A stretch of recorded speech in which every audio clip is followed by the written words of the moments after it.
Hello बच्चों, आपका स्वागत है मेरे चैनल केमिस्ट्री अड्डा में। मैं Surendra Kumar, assistant professor DV college Kanpur.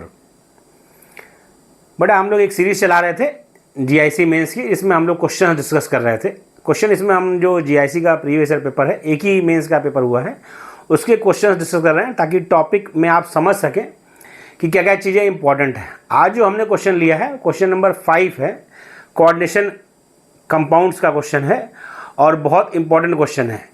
जो आपका सिलेबस है उसमें कोऑर्डिनेशन कंपाउंड से आपको कम से कम मैं बात करूं तो 15 नंबर से लेकर 25 नंबर तक आपको मिलने की पूरी संभावना है, क्योंकि इम्पॉर्टेंट चैप्टर है। और उसमें ओवरऑल बात करेंगे तो आप 3-4 पार्ट हैं आपके। यदि उस पर कमांड है, कमांड इसलिए मैं कह रहा हूं क्योंकि देखिए यह नंबर आपको इस तरह मिलेगा कि यदि 15 नंबर क्वेश्चन है, आपने अच्छे से लिखा तो 15 भी मिल सकता है, वरना 13 से 15 के बीच में आपको मिल जाएगा। 25 नंबर क्वेश्चन यदि आपने प्रॉपर वे में लिखा तो आपको 20 से 25 के बीच में, वो डिपेंड करता है टीचर का, कुछ लोग भाई 100% देते हैं, कुछ से कम देते हैं, लेकिन आपको उसका जो भी मार्क्स देने का उसका क्राइटेरिया है एग्जामिनर का, वो 100% मार्क्स वो आपको दे देगा। तो वो क्वेश्चन हम डिस्कस करने चल रहे हैं। अभी तक यदि आपने मेरा चैनल सब्सक्राइब नहीं किया, सब्सक्राइब कर लीजिए। और मेरा ऐप है केमिस्ट्री अड्डा बाय सुरेंद्र सर, तो उसे आप डाउनलोड कर लीजिए। उसमें आपको मेरे कोर्सेज की जानकारी, प्रीवियस ईयर पेपर, ये सब मिलता रहेगा। और अभी रिजल्ट भी आया कल टीईटी साइंस का, उसमें जो मेरा स्टूडेंट है लोकेश कुमार, उसकी 9वीं रैंक है। तो आप हमारे साथ ही जुड़ते हैं तो अच्छा रिजल्ट आपको मिलेगा, और नहीं भी जुड़ते हैं तो भी रिजल्ट अच्छा मिलेगा यदि आप लग के तैयारी करेंगे। क्योंकि देखिए, जो मुझसे जुड़े जरूरी नहीं वही सेलेक्ट हो। हर सिलेक्शन उस हर बंदे का होता है जो 100% मतलब पॉजिटिव मूड से तैयारी करता है। तो आप अपनी तैयारी में लगे। और यदि कोई आपको समस्या तैयारी से रिलेटेड है तो मैंने अपना नंबर बता रखा है 7905554237 पर आप जो है कॉल मैसेज करके बैच की जानकारी या फिर तैयारी करने में कैसे हमें कोई समस्या यदि आपको आए तो उसकी जानकारी ले सकते हैं। उसकी कोई समस्या नहीं, आप बैच ज्वाइन करें ना करें, तैयारी करें, और यदि जो हमसे मदद हो सकती है मैं करूँगा। सॉरी, चलिए स्टार्ट करते हैं। तो ये है कंसीडर द फॉलोइंग। ये आपका 25 नंबर क्वेश्चन था, 25 नंबर का क्वेश्चन नंबर जो आपका वो है, उसमें इसका क्वेश्चन नंबर 5 है। अब बोलेंगे सर 4 वाला हमने छोड़ दिया क्योंकि उसमें टाइम ज़्यादा लगता है। एक्चुअली कल जब मैंने एक यूट्यूब पर वीडियो डाली तो एक बच्चे ने क्वेश्चंस के लिए कहा कि सर वीडियो बना दीजिए। तो अब क्वेश्चन नंबर जो 4 है उसमें थोड़ा और टाइम लगेगा, और सुबह का वीडियो बना रहा हूँ, मेरे कॉलेज जाने का समय भी हो रहा है, तो इसलिए मैंने वो क्वेश्चन चूज़ किया है जो मैं मतलब 30 मिनट में 35 मिनट में हो जाए। उसमें ज़्यादा टाइम लगता तो फिर इफेक्ट करता, इसलिए मैंने उसको मैं डिस्कस करूँगा 4th वाला, लेकिन नेक्स्ट वाले वीडियो में। तो consider the following complex ion 25 number का है ये। इसमें जो मार्क्स डिस्ट्रीब्यूशन है वो है 5 + 15 + 5।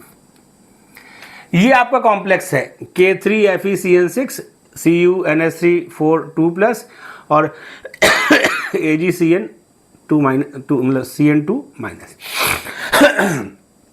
तो जो पहला क्वेश्चन इसमें है वो आपका है give IUPAC name of each. इन तीनों का IUPAC नेम आप बताओगे तो 5 नंबर आपके पूरे हो गए। तो यदि आपने IUPAC नेम सही बताया तो 5 में 5 देगा, क्या काटेगा। दूसरा, describe the hybridization and geometry of each. ये 15 नंबर का है, यानी 5-5 नंबर का तीनों के लिए है। तो इसमें आपको मोटा मोटा 4-12, कम से कम 12 नंबर या 15 भी दे सकता है वो। तीसरा आपका EN, effective atomic number of central atom in each. तो ये भी आपका 100% मार्क्स है, यानी ये दोनों आपके 100% मार्क्स के, मतलब 10 नंबर यहाँ से पक्का हो गया। इसमें आपको 15 भी दे सकता है, 12 से 15 बीच में कोई भी देगा, यानी 22 से 25 के बीच में आपका मार्क्स इस क्वेश्चन में पक्का हो जाएगा। कोऑर्डिनेशन बहुत इंपॉर्टेंट चैप्टर है, उसको बहुत अच्छे से पढ़िए। शॉर्ट नोट्स वगैरह भी उसमें, लिगेंड्स, टाइप ऑफ लिगेंड्स, और उसके बाद जो valence bond theory, crystal fluid theory, splitting energy, ये सब पर क्वेश्चन आ सकता है। तो हमने टेस्ट पेपर एक बनाया है, उसमें जो बच्चा मुझसे जुड़ रखा है उसने देखा होगा, जितने टॉपिक्स हैं सभी पर कुछ ना कुछ क्वेश्चन हम लोग बनाते हैं ताकि आपका पूरा टॉपिक कवर अप हो जाए। तो चलिए स्टार्ट करते हैं। पहला पार्ट इसका हम डिस्कस करने चल रहे हैं। इसे ये आपका जो इसका क्या है 5 मार्क्स का क्वेश्चन है। ये कॉम्प्लेक्स आपका है। तो सबसे पहले आपको निकालना है ऑक्सीडेशन स्टेट।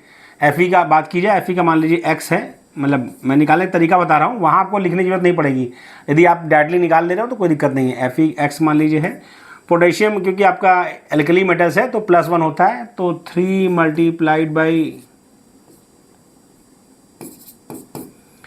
+1 प्लस CN पर माइनस चार्ज होता है सॉरी, तो 6 × -1, क्योंकि बड़ा ओवरऑल न्यूट्रल है तो सब मिला के 0 तो एक्स इक्वल टू आ गया +3। तो पहले वाले का नाम जो आप लिखोगे थोड़ा ध्यान रखना है आपको, कॉम्प्लेक्स का स्ट्रक्चर मतलब कॉम्प्लेक्स बनाकर नाम लिखना है, क्योंकि उससे थोड़ा, तो आप पहले लिखोगे K3FeCN6, यानी ऐसा नहीं कि सीधे आप आंसर लिखने लगोगे, डायरेक्ट नाम लिख दिया। स्ट्रक्चर मतलब ये बनाओगे कंपाउंड, उसके बाद लिखोगे potassium hexacyano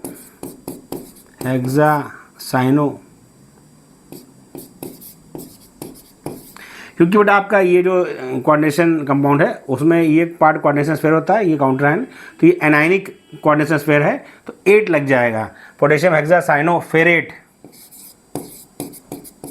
ferrate oxidation state इसकी 3 है, तो ऑक्सीडेशन स्टेट रोमन नंबर में लिखते हैं और जस्ट मेटल के नाम के बाद में। इतना आपने लिख दिया बेटा तो आपके मार्क्स कंफर्म हो गए।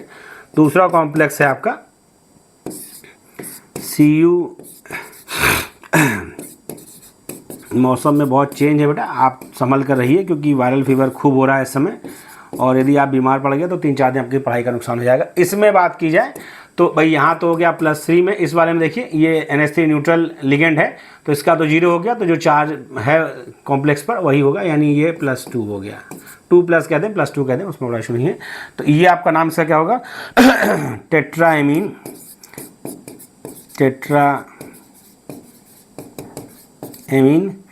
क्योंकि कैटायनिक स्फीयर है तो मेटल का नाम ही होगा कॉपर।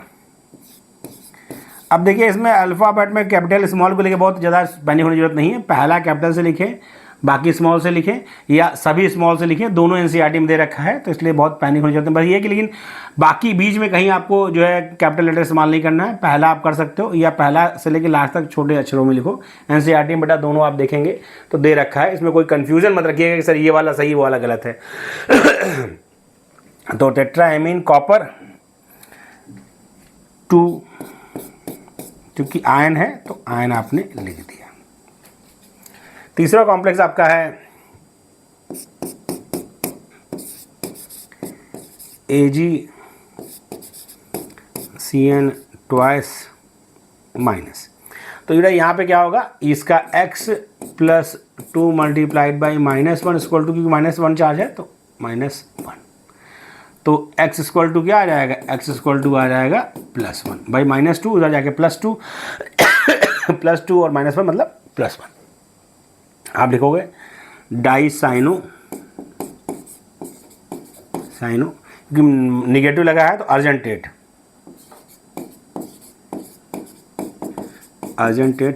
इस पर बेटा चार्ज कितना आया +1 सॉरी, तो +1 रोमन में लिखना होता है बेटा ऑक्सीडेशन स्टेट और आयन।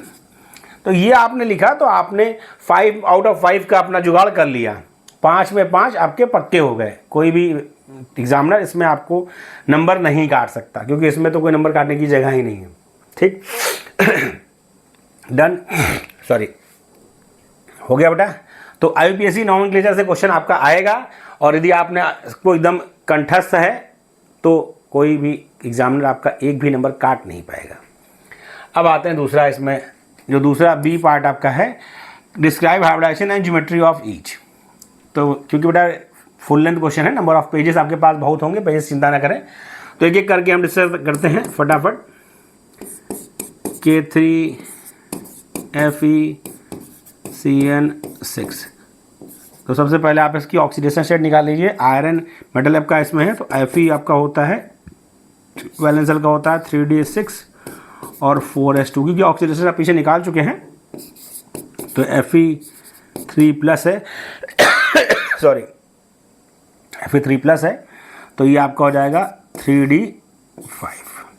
ओके, लिखना है तो आपके पास जगह कमी नहीं है, थोड़ा ब्रॉड करके लिखे तो कोई दिक्कत नहीं है। यहाँ तक हो गया। अब मुझे नेक्स्ट पेज में करना होगा, तो नोट डाउन कर लिया आपने भाई। 3d5 है, 4s 0 हो गया, 4p भी आपका 0 है, इसमें इलेक्ट्रॉन नहीं है, तो इसको हम बनाए थे नेक्स्ट पेज पे। तो Fe3+ था आपका, तो 3d5 4s 0 और 4p भी 0। तो भाई ये 3d5 है, पहला, दूसरा, तीसरा, चौथा, पांचवा। यह 4s है, यह 4p है। ठीक है, तो क्योंकि आपका because Cn minus is strong field ligand,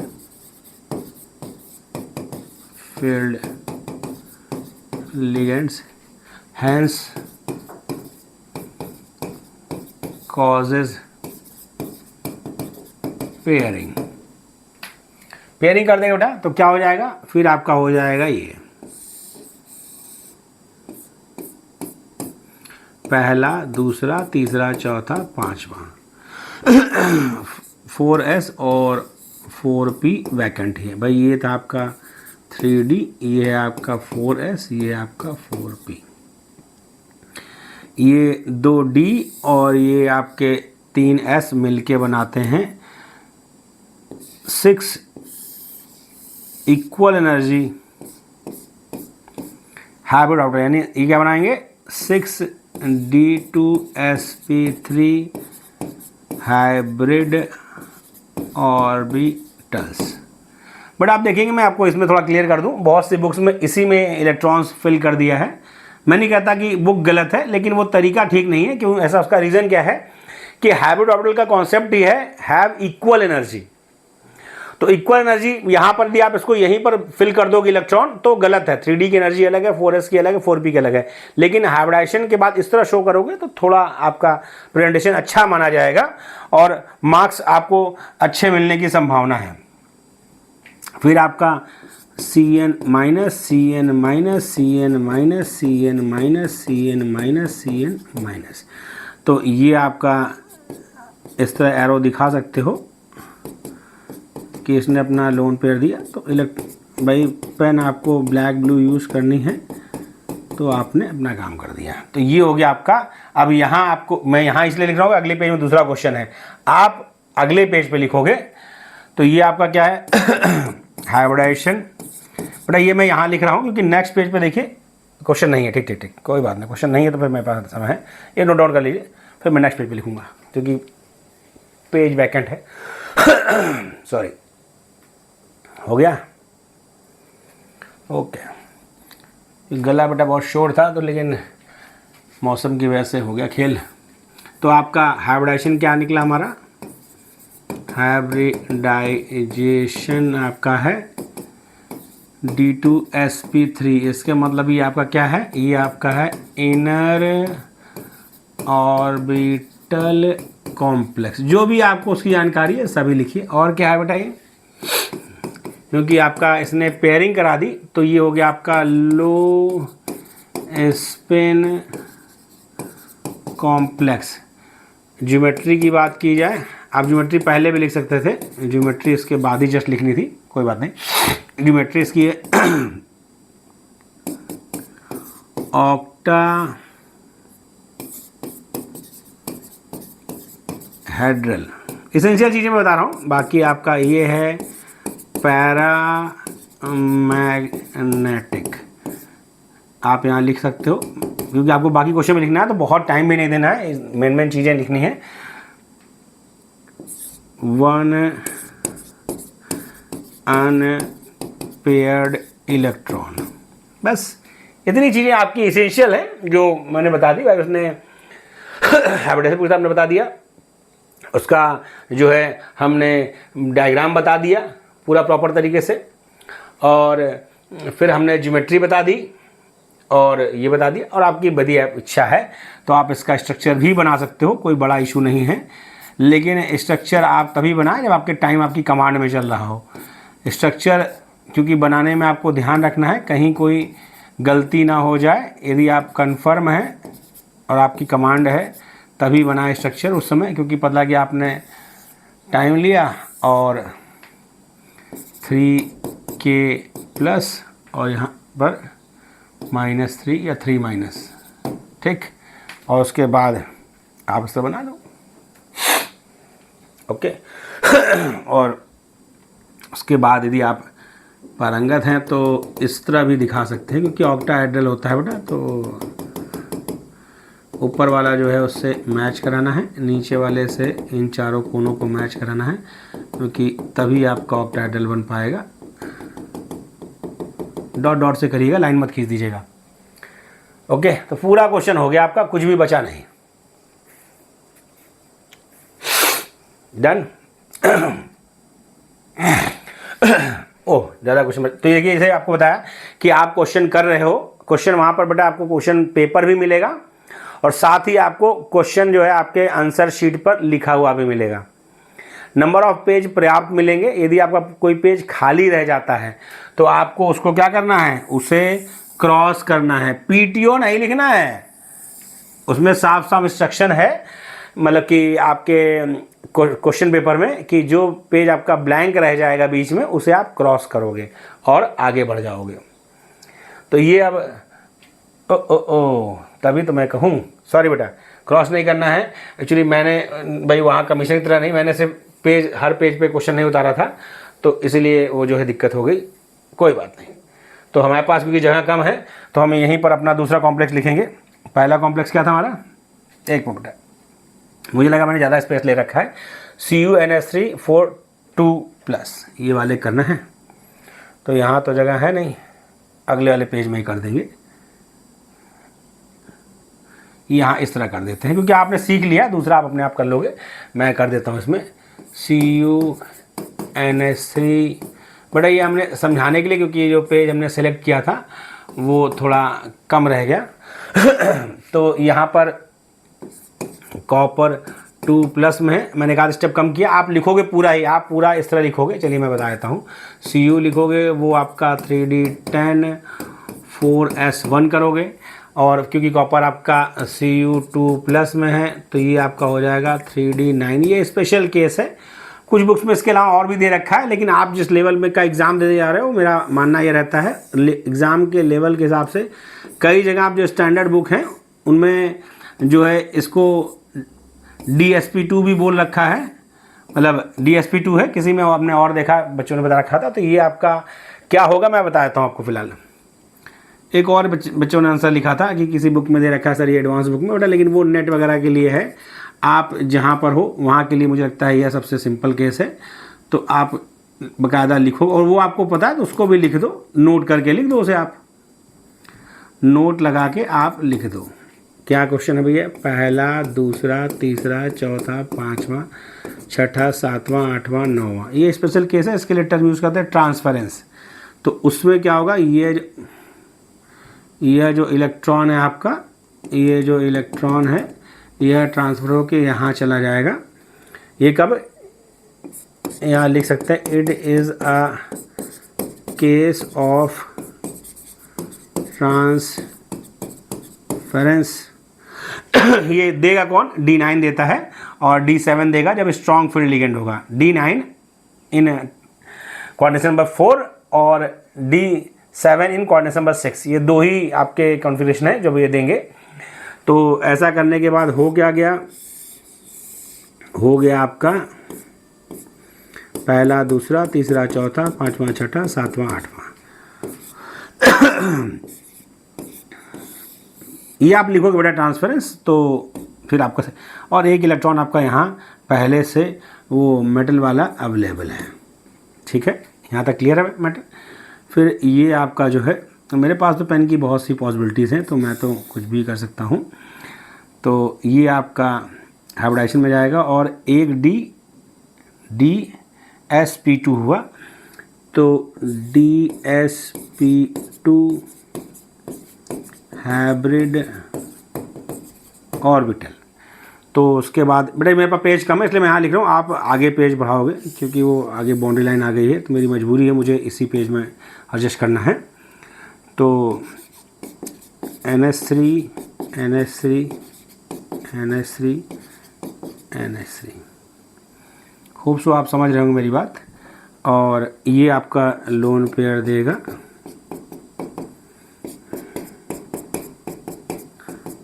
तो अब क्योंकि आपको आगे लिखना, मैं यहीं सब लिख दे रहा हूँ।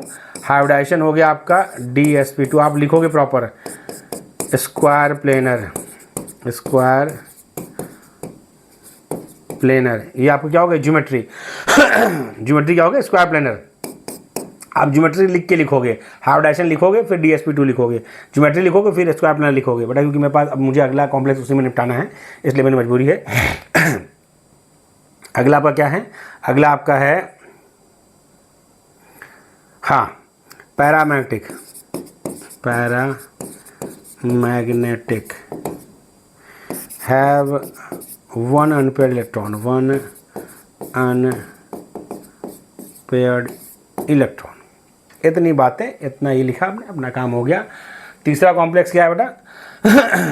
तीसरा कॉम्प्लेक्स देख लें एक बार, AgCN2 माइनस। देखिए नेक्स्ट आपका है, यहाँ मैं लिख देता हूँ AgCN2 माइनस। अब हो सकता है कि आपको सिल्वर का कॉन्फ़िगरेशन याद ना हो, बहुत सिंपल तरीका है, तो आपको ध्यान रखना है, क्वाइन मेटल्स हैं ये, तो कॉपर सिल्वर गोल्ड एक ही ग्रुप में है, तो वैलेंस सेल जो है आपका कॉन्फ़िगरेशन आपको ध्यान रखना है। भाई कॉपर का होता है 3d10 4s1, तो इसका हो जाएगा 4d10 5s1, सिंपल तरीका है। तो Ag आपका जो होगा वो होगा 4d10 5s1, क्योंकि बेटा आपको अभी निकाला हमने Ag प्लस स्टेट में है, तो Ag प्लस मतलब आपका हो गया 4d10, यहाँ पर Ag प्लस में है, तो फिर समस्या कोई नहीं, ये तो आसान है भाई। और उसके बाद ये 5s, ये 5p, ये 4d है, ये 5s है, ये 5p है। तो इसमें इसमें इलेक्ट्रॉन फील्ड है 10, और ये आपका हाइब्रिडाइज हो जाएगा, तो sp3 नहीं चाहिए, 2 ही तो चाहिए, जितने चाहिए उतने 2 है आपका, तो sp, तो ये आपका sp हाइब्रिडाइजेशन,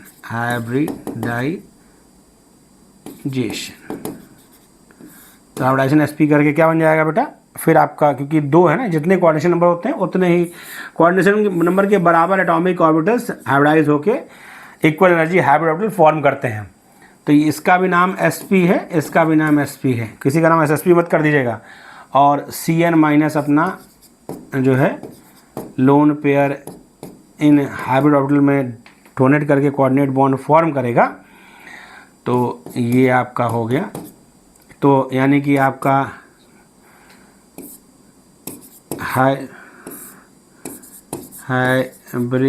हाइब्रिडाइजेशन जो है वो है sp, ज्योमेट्री जो है वो है लीनियर, ये है आपका डायामैग्नेटिक।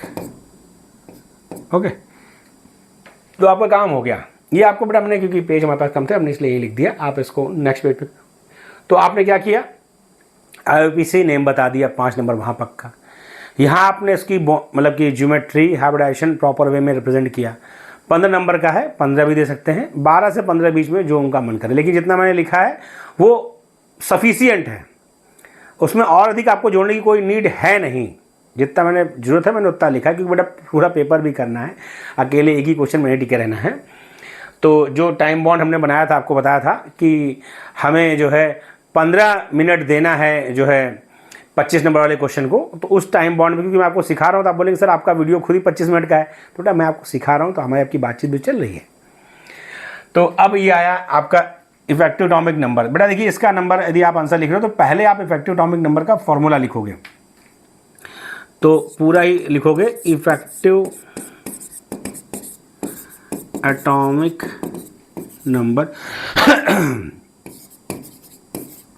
नंबर फॉर्मूला इसका EAN equal to atomic number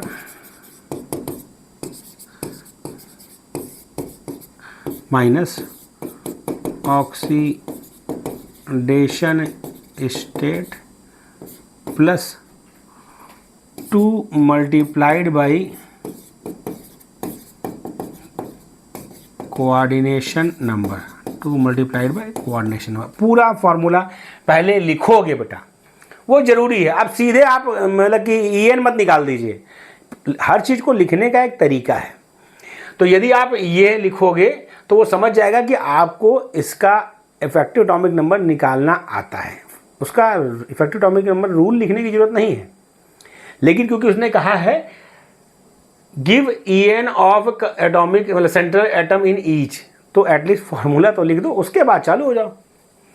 फिर पहला वाला, फिर उसके बाद कोई दिक्कत नहीं, फिर आप डायरेक्ट लिखो भाई K3 कॉम्प्लेक्स तब भी लिखना है, K3 FeCN6, तो यहाँ आप उसके आगे लिखोगे EAN ऑफ, इसमें मेटल कौन है Fe इक्वल टू, तो अब आप लिखोगे भाई EN मतलब आयरन का एटॉमिक नंबर क्या होता है बेटा, आयरन एटॉमिक नंबर होता है 26, तो 26 माइनस यहाँ पर हमारा ऑक्सीडेशन स्टेट क्या था 3 प्लस आया था, हम लोग निकाल रखे पहले, तो -3, कोऑर्डिनेशन नंबर क्या है 6, तो प्लस 2 मल्टीप्लाइड बाई 6 कितना हो गया भाई 23, इधर हो गया भाई 26 में 3 निकले 23 और 12, 23 12 35, 35 हो गया। तो जल्दबाजी में ये नहीं कि सबका नोबल गैस होगा 36 ही कर दो बेटा, जो आएगा वही लिखना है, इसलिए कैलकुलेट करना है। दूसरा कॉम्प्लेक्स आपका है CuNH3 4 2 प्लस, तो अब आपका यहाँ पर EN ऑफ कॉपर हुआ, कॉपर कितना होता है बेटा, कॉपर होता है 29, तो 29 माइनस ऑक्सीडेशन हमने क्या निकाली 2, तो -2 प्लस कोऑर्डिनेशन नंबर कितना है 4, तो 2 मल्टीप्लाइड बाई 4, तो 29 में से 2 गए 27, 27 8 35, 35, इसका भी हो गया 35। अब अगला आता है AgCN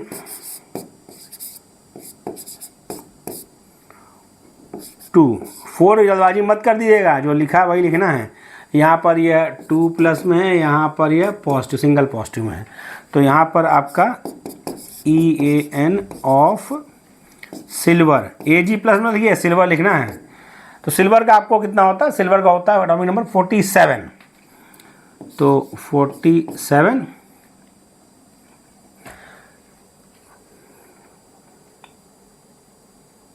भाई आप 18 एलिमेंट बढ़े, 29 आपको कॉपर का याद है, कॉपर के जस्ट नीचे सिल्वर है, सिल्वर का नहीं भी याद है बेटा तो 18 जोड़ दोगे भाई, क्योंकि आपका 18 एलिमेंट्स हैं तो आपको 47 आ जाएगा, माइनस ऑक्सीडेशन स्टेट +1 है तो 1, प्लस 2 ही कोऑर्डिनेशन नंबर है तो 2 गुणे 2, तो 47 में 1 कम हुआ 46, 4 जुड़ गए तो 50। तो बेटा देखिए इस तरह यदि आप लिखते हो तो आपको मैं बता दूं, कोई भी एग्जामिनर हो 5 में 5 ही उसको देना पड़ेगा, उसके पास कोई ऑप्शन ही नहीं है कि नंबर काट ले आपका। IUPAC नेम वाले में भी कोई ऑप्शन ही नहीं नंबर काट ले, तो आपको यह भी ध्यान रखना है। अब इसमें आप फालतू में चीज़ें इफेक्टिव एटॉमिक नंबर की डिफिनीशन लिखो, एग्जाम्पल लिखो, कोई मतलब नहीं है, मतलब यूजलेस। तो आपको उसका फार्मूला लिखना है और उसके बाद निकाल देना है, लेकिन फार्मूला लिखते समय ध्यान रखना है प्रॉपर साफ सुथरा लिखिए ताकि पढ़ने में आ जाए। मतलब मेरी राइटिंग ख़राब है, बोलेंगे सर आप तो खुद बहुत ख़राब लिखते हैं, बट अभी इसमें तो कुछ ना हो पाएगा, राइटिंग मेरी जो है अब उसी से काम चलाना पड़ेगा आपको। तो ये आपने लिख दिया तो हो जाएगा। आप सभी को शुभकामनाएं, तैयारी अच्छे से करें, डट कर करें। मैं बार बार अपना नंबर इसलिए देता हूँ कि ये नंबर आप अपना सेव कर लो, 7905544237, ये आपके लिए बहुत इंपॉर्टेंट नंबर है। तैयारी करिए, कोई भी आपको समस्या आ रही है तो आप जुड़िए। समय आपके पास, मैं आपको बता दूं, बच्चों में मन में आ रहा है कि सर डेट बढ़ेगी नहीं बढ़ेगी, मैं आपको फिर बता दूं, डेट नहीं बढ़ेगी तो मेरिट नीचे रहेगी, कोई समस्या नहीं, क्योंकि सब लोग के पास उतना ही समय है। डेट बढ़ने की संभावना है, लेकिन आप संभावना को अभी अपने दिमाग में मत दीजिए। आप सिर्फ कहिए कि भाई 30 को हो रहा है, मैं तैयारी फटाफट करता चलूँ, क्योंकि मैं भी अपना सिलेबस जो है वो अभी तो मीडियम रेंज में चल रहा है, लेकिन अभी मैं आगे जो है उसको 1 वीक का छुट्टी लेके उससे थोड़ा स्पीड दूंगा, ताकि डेट बढ़ती भी है तो मेरा सिलेबस 15 से 20 अगस्त तक ख़त्म हो जाएगा, क्योंकि जब मैं ओवर करूँगा तभी बच्चा अपनी स्पीड डबल करेगा, फिर कॉपियाँ भी चेक करनी है। तो फिलहाल आप अपना ध्यान रखें कि मुझे 30 मानकर ही, भाई क्या काम आपके पास सिलेक्शन की यदि आपकी इच्छा है, देखिए तो बहुत चीज़ें त्यागनी होंगी, नींद त्यागनी होगी। अब भोजन त्यागना मैं नहीं कह सकता, भोजन करिए, भोजन बहुत ज़रूरी है, क्योंकि पढ़ेंगे तो आपको खाना पीना अच्छे से खाए रहेंगे तभी। नींद त्यागने मतलब ये हो कि आप यदि सिर्फ स्टडी कर रहे हैं तभी भाई देखिए 6-6.25 घंटा 6-7 घंटा सोइए ही सोइए, वो कहने की बात है, क्योंकि आप पढ़ने लिखने वाला काम है तो आपका ब्रेन फ्रेश होना चाहिए। भले आप 2 टुकड़े में सोएं, रात में 5 घंटा सोएं, लगभग 1-1.5 घंटा दोपहर में सोए। यदि आप कहीं मतलब इंगेज नहीं है तो भाई, इंगेज है तो अपना देख लीजिए, लेकिन 6 घंटे की नींद कम से कम दीजिए, क्योंकि पढ़ाई लिखाई ऐसा काम है कि आपको कई दिन करना है, 2-4 दिन नहीं करना कि आप नींद खराब करके भी कर लोगे। तो सोने पर भी ध्यान रखें और मस्त कूल होकर पढ़ाई पर करें। मेरा मानना है कि यदि आप मुस्कुरा के कोई चीज़ सीखते हो तो सीखना आसान है, और यदि गुस्से में सीखते हो तो फिर मामला गड़बड़ है। ठीक, ओके, तो हम लोग अगले वीडियो में मिलेंगे। उम्मीद करता हूँ कि मैं अभी 2-4-6 दिन में प्रयास करूँगा, बट एक्चुअली पैनिक शेड्यूल बहुत मेरा हेक्टिक रहता है, क्लासेस रहती हैं, फिर कॉपी चेक ये वो। लेकिन मैं देखिए मैं कमिट कर चुका हूँ, एग्ज़ाम से पहले आपका GIC के इंपॉर्टेंट क्वेश्चन जो भी आपका पेपर में आया है, देखिए क्वेश्चन भी रिपीट होता है, कॉन्सेप्ट भी रिपीट होता है। ये कभी मत सोचिए कि ये क्वेश्चन आ चुका है वो नहीं आएगा, कॉन्सेप्ट तो रिपीट होना ही होना है, क्वेश्चन भी कभी रिपीट हो जाता है। तो प्रैक्टिस आपकी अच्छे से हो, और उस तरह का क्वेश्चन आएगा तो मैं कैसे लिखूँ ये सब बातें हम आपको यहाँ पर बता देंगे। ठीक है, ओके, बेस्ट ऑफ लक।